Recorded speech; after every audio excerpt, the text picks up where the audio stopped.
Hi guys, বেশ অনেকগুলো দিন পর তোমাদের সাথে একটা মিনি ভ্লগ নিয়ে চলে আসলাম।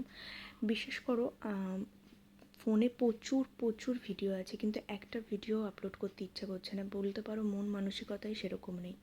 যদি কোনো বাড়িতে না প্রবলেম হয় প্রচুর পরিমাণে, দেখবে সেখান থেকে দাঁড়িয়ে তোমার কোনো কিছু করতেই ভালো লাগবে না, বা ভিডিও হোক, যে কোনো জিনিস হোক, কোনো কিছুই ভালো লাগবে না করতে।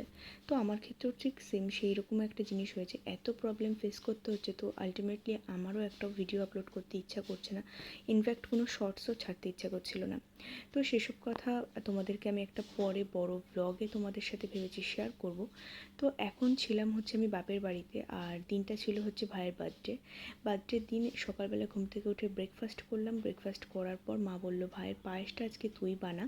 তো আমি এখানে বসে পড়েছি পায়েস বানাতে। তার মধ্যে দেখলাম খুব সুন্দর একটা স্মেল রান্নাঘর থেকে আসছে, আর আমি পায়েসটা কিন্তু বাইরে বানাচ্ছিলাম।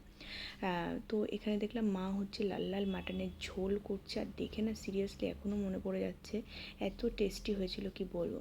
তারপর এসে দেখলাম ভাই এখানে পুজো করছে। ভাই আর দাদার ছেলে প্রায় দিনই কিন্তু পুজো করে, যখনই সময় পায়। আর ভাই আর দাদার ছেলে দুজনেই পুজো করতে খুব পছন্দ করে। তারপর স্নান সেরে একবারে ভাইয়ের প্লেটটা রেডি করতে বসে পড়লাম। তো মা বললো যে তুই কর প্লেটটা রেডি। আর এরকম ছোটো ছোটো অনুষ্ঠানে আমি একটু শাড়ি পরতে ভীষণভাবে ভালোবাসি। খুব একটা হয়তো ভালোভাবে পারি না পরতে, কিন্তু যেমন পারি আমার বেশ ভালো লাগে পরতে। তোমাদের কাদের কাদের ভালো লাগে প্লিজ কমেন্ট করে জানাতে একদম ভুলো না। এখানে ভাইয়ের প্লেটের সাথে সাথে পাপানের প্লেটটাকেও সুন্দর করে সাজিয়ে দিচ্ছি, কারণ পাপান ভীষণ পছন্দ করে।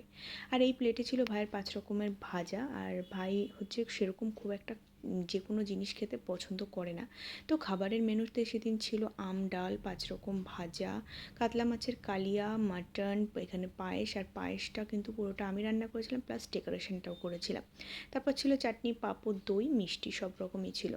এখানে ভাইকে, পাপানকে আর এই যে দাদার মেয়েকে সব কটাকে এখানে বসিয়ে দেওয়া হয়েছে। আর এখানে চলছে আশীর্বাদ পর্ব। প্রথমেই মা কিন্তু আশীর্বাদ করলো।